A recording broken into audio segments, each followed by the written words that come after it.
পারমাণবিক আলোচনায় নড়েচড়ে বসেছে ওয়াশিংটন। সমঝোতা নাকি শক্ত অবস্থান, সিদ্ধান্তের অপেক্ষা। বিশ্ব অস্থিরতার মধ্যেও যৌথ বিনিয়োগ ও ঋণের মাধ্যমে শক্তি তৈরি করার আহ্বান ইমানুয়েল ম্যাক্রোর। ইউরোপকে শক্তি হিসেবে গড়ার চ্যালেঞ্জ। পশ্চিম তীরে ইসরায়েলের পদক্ষেপে নতুন সংঘাতের সংকেত, উত্তেজনা ছড়িয়ে পড়েছে।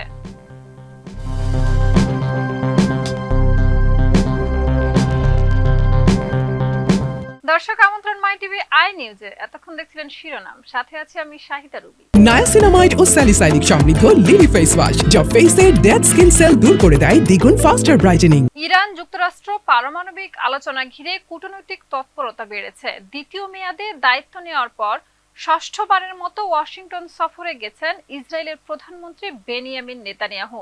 ট্রাম্পের সঙ্গে বৈঠকে ইরানকে নিরস্ত্রীকরণ ও আঞ্চলিক প্রভাব কমানোর বিষয়টি তুলবেন তিনি। এদিকে ইরানের নিরাপত্তা পরিষদের সচিব আলী লারিজানি যুক্তরাষ্ট্রকে ইসরায়েলের চাপ এড়িয়ে সিদ্ধান্ত নেওয়ার আহ্বান জানিয়েছেন। ডেস্ক রিপোর্টে বিস্তারিত।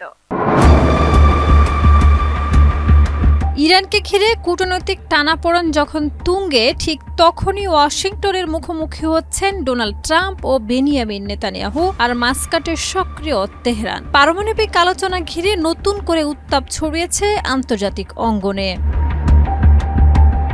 ডোনাল্ড ট্রাম্প দ্বিতীয় মেয়াদে দায়িত্ব নেওয়ার পর ষষ্ঠবারের মতো যুক্তরাষ্ট্র সফরে গেলেন ইসরায়েলের প্রধানমন্ত্রী বেনিয়ামিন নেতানিয়াহু।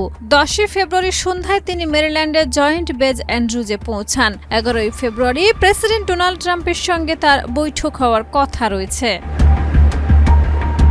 ইসরায়েলি গণমাধ্যম জানিয়েছে, এবারের সফরের মূল এজেন্ডা ইরান যুক্তরাষ্ট্র পারমাণবিক আলোচনা। রওনা দেওয়ার আগে নেতানিয়াহু বলেন, ইরানকে নিরস্ত্রীকরণ ও এ অঞ্চলে তাদের প্রভাব কমানোর প্রশ্নে যুক্তরাষ্ট্রের সঙ্গে স্পষ্ট নীতিগত অবস্থান তুলে ধরবেন তিনি। তার দাবি, এ ধরনের পদক্ষেপই মধ্যপ্রাচ্যে দীর্ঘমেয়াদী শান্তি ও নিরাপত্তা নিশ্চিত করতে পারে। অন্যদিকে ইরানের সর্বোচ্চ জাতীয় নিরাপত্তা পরিষদের সচিব আলী লারিজানি যুক্তরাষ্ট্রকে সতর্ক করে বলেছেন, ইসরায়েলের চাপের কাছে নতি স্বীকার করা উচিত নয়। একই সময়ে তিনি ওমানে পৌঁছে পারমাণবিক আলোচনা ও আঞ্চলিক পরিস্থিতি নিয়ে বৈঠক করছেন।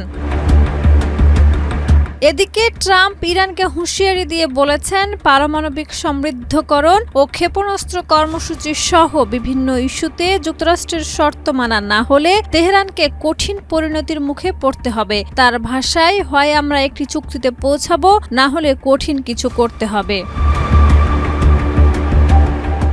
রাশিয়া ও যুক্তরাষ্ট্রের হুমকির মধ্যে ইউরোপ এক জাগরণী মুহূর্তের মুখোমুখি।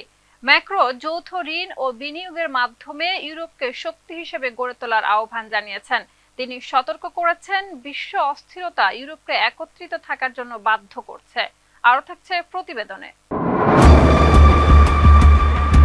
ইউরোপকে শক্তি হিসেবে গড়ে তোলার আহ্বান জানিয়েছেন ফ্রান্সের প্রেসিডেন্ট ইমানুয়েল ম্যাক্রো। চীন, রাশিয়া ও যুক্তরাষ্ট্রের হুমকির মধ্যে ইউরোপ এখন জাগরণী মুহূর্তের মুখোমুখি। তিনি প্রশ্ন রেখেছেন, আমরা কি সত্যিকারের শক্তিতে পরিণত হতে প্রস্তুত?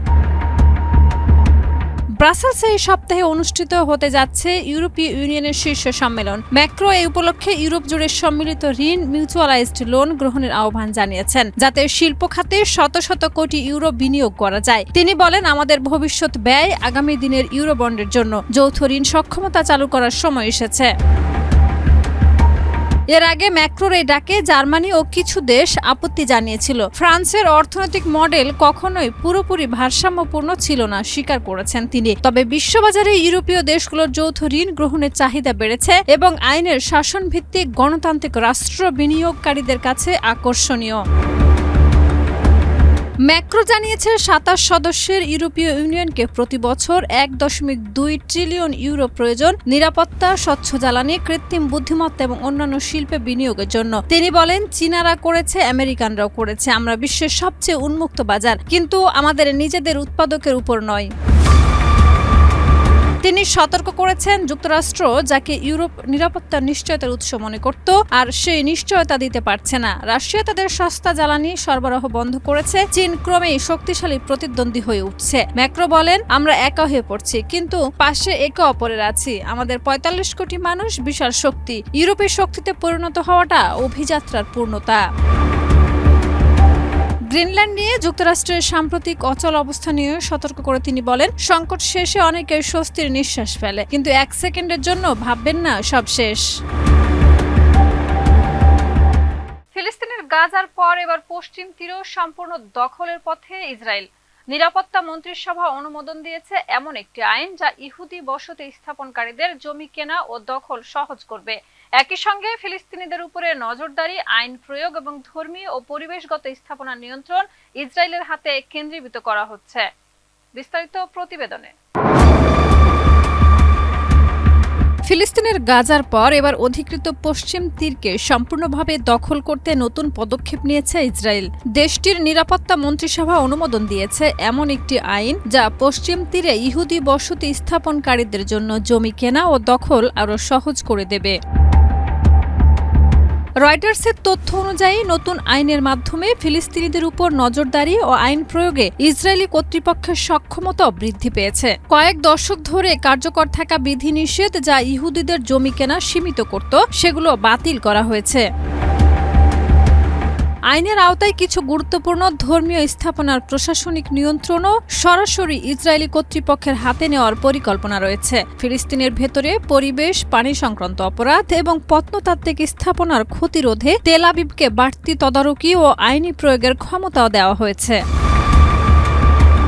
ফিলিস্তিনের প্রেসিডেন্ট মাহমুদ আব্বাস এই পদক্ষেপকে আন্তর্জাতিক আইনের লঙ্ঘন ও বিপজ্জনক হিসেবে আখ্যা দিয়েছেন। পাশাপাশি পাকিস্তান সহ 8টি মুসলিম দেশ ইসরায়েলের নতুন নীতি নিয়ে যৌথ বিবৃতি দিয়ে সতর্কতা জানিয়েছে। বিশ্লেষকরা বলছেন, পশ্চিম তীরে এই নতুন আইন ফিলিস্তিনিদের উপরে ইসরায়েলের নিয়ন্ত্রণ শক্ত করার পাশাপাশি সম্ভাব্য সংঘাতকে আরও তীব্র করতে পারে। দীর্ঘমেয়াদী রাজনৈতিক অস্থিতিশীলতা এবং আন্তর্জাতিক চাপও এখন আশঙ্কাজনক পর্যায়ে পৌঁছেছে। গাজার পর পশ্চিম তীরেও সম্প্রসারিত ইসরায়েলের দখলের এই পদক্ষেপ ফিলিস্তিন ও মধ্যপ্রাচ্য অঞ্চলের শান্তি প্রক্রিয়ার জন্য বড় চ্যালেঞ্জ হয়ে দাঁড়াচ্ছে। শাহিদা রুবি, মাই টিভি। দর্শক, এই ছিল আজকের মাই টিভি আই নিউজ। ধন্যবাদ এতক্ষণ সাথে থাকার জন্য।